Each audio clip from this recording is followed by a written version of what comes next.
May isang punta ng talim.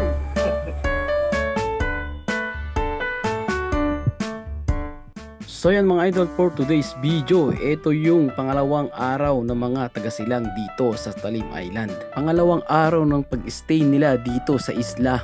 Kaya naman umagang umaga nagluto na agad kami ng aming kakainin sa almusal. At dahil ito na nga yung last day nila dito sa isla, kailangan sulitin lahat ng bawat minuto at oras ngayong araw. At nakaredy na rin lahat ng gagamitin namin ng mga gamit papuntang isla kay Don Silverio. Nakaredy na yung mga biwas namin, yung mga pain, yung mga gagamitin namin pagluluto dahil doon na kami kakain ng tanghalian sa pulo ni Don Silverio. Para hindi na kami maistorbo sa pamimingwit at pangingisda, dito na namin na pag-usapan na kumain na lang ng umagahan dito sa bahay.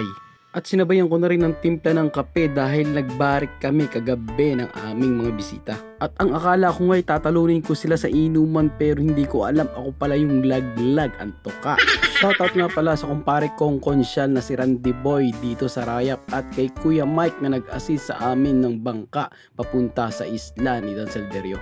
At ito na nga, kumpleto na yung gamit namin dito at nakasakay na kami sa bangka ni Kuya Mike papuntang isla. At nagdala na rin kami ng lambanog ng diesel para kahit saang isla kami magpunta, walang problema. At dahil ayokong mainip yung aming mga bisita, nagpunta na ako sa hulihan ng bangka para bunutin ang angkla. So paano ba yan mga idol? Tara, let's go!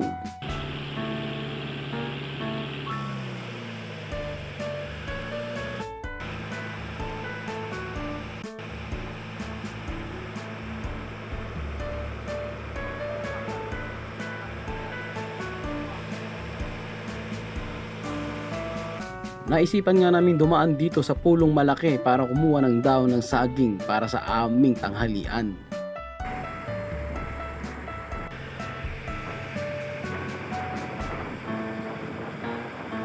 Shoutout nga ulit pala sa kumpare ko na konsyal na si Randy Boy dahil hindi niya pinabayaan yung mga bisita namin at sinisiguro namin na safe silang lahat. At ito na nga, nandito na kami ngayon sa pulo ni Don Silverio para mag-enjoy sa pamimingwit. At kaya naman silang lahat ay kanya-kanya na lang hanap ng pwesto para magtanggal ng kati ng kamay sa pamimingwit at pangingisda. Kung mapapansin nyo, buo pa yung swimming pool dito sa dating mansyon ni Don Silverio. Ingat-ingat mga idol, madulas ang swimming pool. At kompleto nga kami sa rekado ng pagluluto sa isda. Ang problema na lang ay kung paano makahuli o makakahuli ba ng isda para sa tanghalian. Shoutout nga pala sa nag-iisang babae na kasama namin, si Nanay Nelia at kay Ronald. Shoutout sa inyong lahat mga taga-silang Cavite, dito kay Kuya Tommy. At ito na nga, unang lawit, nakahuli agad si Kuya, 2 piraso magkasabay. Kaswerte naman, hindi siya masisiro ngayong araw.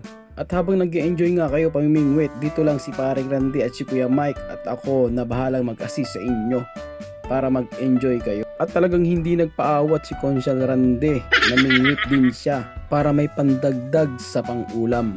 At ito nga si Kuya Greg, ang swerte nakahuli ng igat. First time ko lang makakita na nakahuli ng igat sa biwas. Talaga namang napakaganda ng view dito sa pulong gitna dito sa dating mansyon ni Don Silverio. At dito nga pala kami nakapwesto sa helipad sa dating babaan ng helicopter ni Don Silverio na lumang mansyon. At dahil nga mga gutom na kami, pinagsama-sama na namin ang aming mga huli para magluto ng aming tanghalian. At dito nga pala kami sa mismong dating mansyon ni Don Silverio. At kahit napabayaan na at sira na tong mansyon, makikita mo pa rin yung bakas ng kagandahan nitong mansyon. Kita mo talaga yung quality ng gawa ng bahay na to. Kahit maraming beses na ako nakapasok at nakapunta dito, talagang lagi akong nangihinayang pag nakikita ko ang mansyon na to. So yan mga idol, paano ba yan? Kakain na, tara na!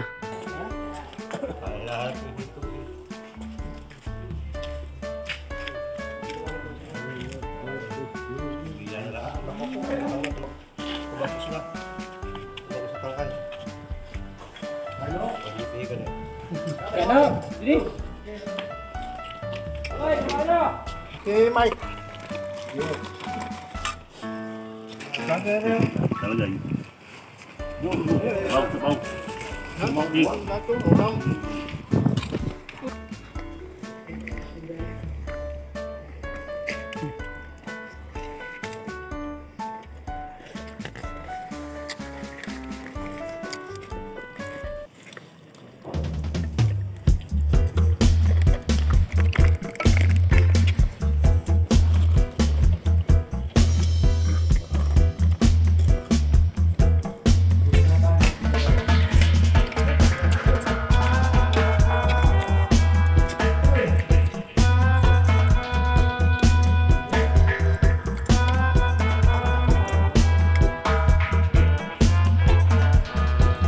Mike, diba? Huli mo. Gagawin. Ha?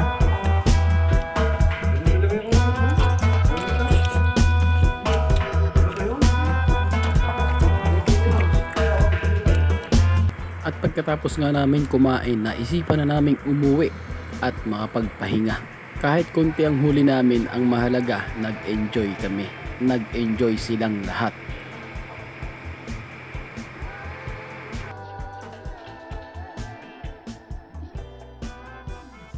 Kung nag-enjoy sila, mas nag-enjoy ako dahil ngayon ko lang naranasan magkaroon ng mga bisita na napakababait at galing pa sa malayong lugar. Kaya masasabi ko lang mga idol, huwag sana kayong magsawang bumalik dito sa Talim Island. At shoutout nga pala kay Kuya Matt Macalino na nagbigay ng isda dito sa mga bisita from Silang Cavite. At pagkatapos nga ng hirap at pagod sa pamimingwit, syempre pag may hirap, may sarap na Ay, kapalit. isang punta ng talim. Bigo man sa panguhuli, di naman may bigo sa pangulam. Nakakalam pa natin mapapanood yan. Kahit ngayon mapapanood mo na yan eh. Yun yung Diyan tayo sana, siya hindi makahuli. At yun, pagkatapos namin mag-inom at magpainit ng katawan, kumain na rin kami ng hapunan.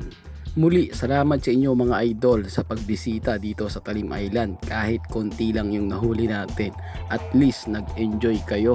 Tangang sarap na silang palungan. wala pang buntot.